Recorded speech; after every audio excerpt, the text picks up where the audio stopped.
मुंबई, यह शहर जितना चमकदार दिखता है उतना ही रहस्यमयी भी है। यहाँ हर किसी के पास एक सपना है और हर सपना एक कीमत लेकर आता है। विक्रम वर्मा, एक साधारण लेकिन अत्यंत प्रतिभाशाली इंजीनियर, जो अपनी पत्नी अदिति के साथ मुंबई के एक छोटे से फ्लैट में रहता था। वह मेहनती, ईमानदार और महत्वाकांक्षी था, पर उसे अब तक किसी बड़ी कंपनी में ब्रेक नहीं मिला था। एक दिन रात करीब 11 बजे, जब वह और अदिति डिनर कर रहे थे, तभी उसका मोबाइल फोन बजा। अनजान नंबर देखकर वह चौंका।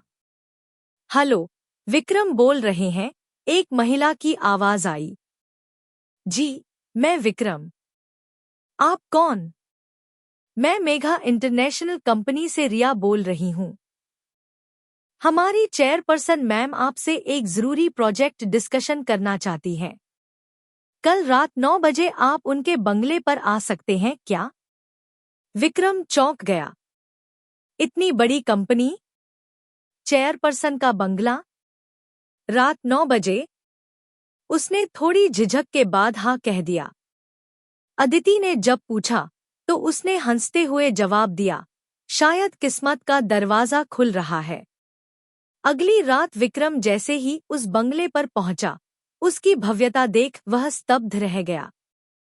सफेद संगमरमर की दीवारें, बड़े-बड़े झूमर और सुरक्षा में लगे दर्जनों गार्ड।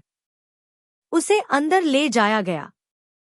ड्राइंग रूम में प्रवेश करते ही सामने जो चेहरा बैठा था, उसे देखकर विक्रम के पैरों के नीचे से जमीन खिसक गई।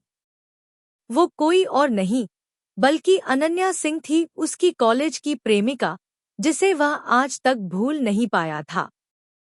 अनन्या उठी, मुस्कराई और बोली, विक्रम, इतने सालों बाद भी तुम वैसे ही लगते हो। विक्रम थोड़ा असहज हो गया। आप यहाँ? मैं मेघा इंटरनेशनल की चेयरपर्सन हूँ। अब जिंदगी ने मुझे बहुत कुछ सिखाया और दिया भी। अनन्या ने बड़ी सहजता से बात शुरू की। प्रोजेक्ट की चर्चा हुई, लेकिन विक्रम को लग रहा था कि ये सब एक बहाना है। अनन्या का अतीत उतना ही जटिल था जितना कि उसका वर्तमान चमकदार। मध्यमवर्गीय परिवार में पली-बढ़ी अनन्या शुरू से ही महत्वाकांक्षी थी। कॉलेज के दिनों में उसने विक्रम से प्यार किया था, लेकिन जब उसे लगा कि विक्रम की सीमाएं उसकी उड़ान को रोक सकती हैं, तो उसने उसे छोड़ दिया।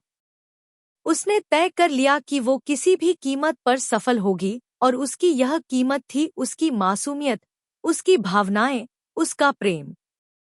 कुछ सालों बाद उसकी मुलाकात हुई यशवर्धन मल्होत्रा से, एक 45 वर्षीय बिजनेसमैन, जो अपनी पत्नी से अलग रह रहा था। यशवर्धन को अपनी कंपनी के लिए एक स्मार्ट, आत्मविश्वासी और चार्मिंग पार्टनर चाहिए थी, और अनन्या को पैसा, पावर और पोजीशन। दोनों ने अपने अपने मकसद से शादी कर ली। शादी के कुछ ही महीनों में अनन्या कंपनी की चेयरपर्सन बन गई। अब उसके पास सब कुछ था, बंगले, गाड़ियां, विदेशी दौरे, मीडिया में इंटरव्यू। बस नहीं था तो जिस्मानी संतोष। यशवर्धन की उम्र और स्वास्थ्य अब उसका साथ नहीं दे रहे थे, और अनन्या की इच्छाएं अधूरी थी। एक रात अनन्या को अचानक विक्रम की याद आई, उसका पहला प्रेम, उसकी अधूरी कहानी। उसने तुरंत आदेश दिया कि विक्रम को ढूंढा जाए और कंपनी में एक स्पेशल प्रोजेक्ट के बहाने बुलाया जाए। जब विक्रम उसके सामने आया, तो उसके दिल में एक नई आग जल उठी। अब वो विक्रम को फिर से पाना चाहती थी, इस बार सिर्फ भावनात्मक नहीं, शारीरिक रूप में। धीरे धीरे वह विक्रम से नजदीकियां बढ़ाने लगी। विक्रम, तुम्हें देखकर अच्छा लगता है। तुम्हारी आंखों में अब भी वही मासूमियत है। विक्रम झिझकते हुए मुस्कुराया, आपका बहुत शुक्रिया। अगले कुछ हफ्तों में वह विक्रम को अक्सर मीटिंग्स के बहाने अपने बंगले बुलाने लगी। हर बार उसका अंदाज और बातें ज्यादा निजी होती जा रही थी। अध्याय 5, वासना की हदें।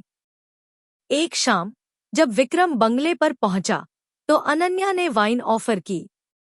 बातों का रुख फिर से भावनाओं से होता हुआ शारीरिक संकेतों की ओर बढ़ा।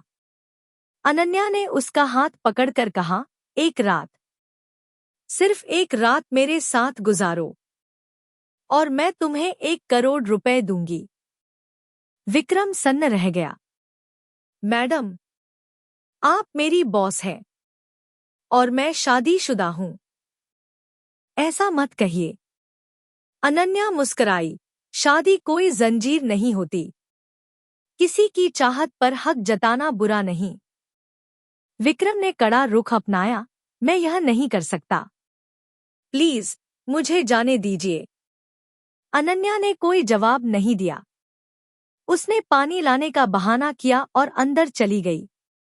जब वो लौटी उसके तन पर एक भी कपड़ा नहीं था। विक्रम पीछे हट गया। क्या कर रही हैं आप? ये पागलपन है। अनन्या ने उसे बाहों में भरने की कोशिश की, पर विक्रम ने खुद को छुड़ाकर वहां से भाग लिया। घर पहुंचकर विक्रम बहुत घबराया हुआ था।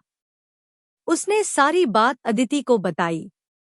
अदिति सुनकर पहले चुप रही, फिर उसका हाथ पकड़कर बोली, तुमने जो किया उस पर मुझे गर्व है।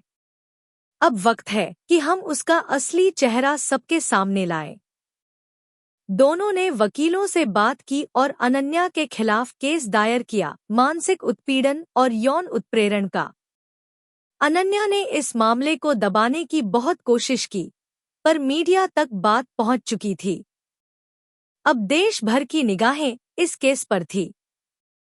केस की सुनवाई शुरू हुई। अनन्या ने देश के सबसे महंगे वकील को हायर किया, जबकि विक्रम की ओर से उसकी पत्नी अदिति ने खुद मोर्चा संभाला। अदिति ने सबूतों का ढेर लगा दिया।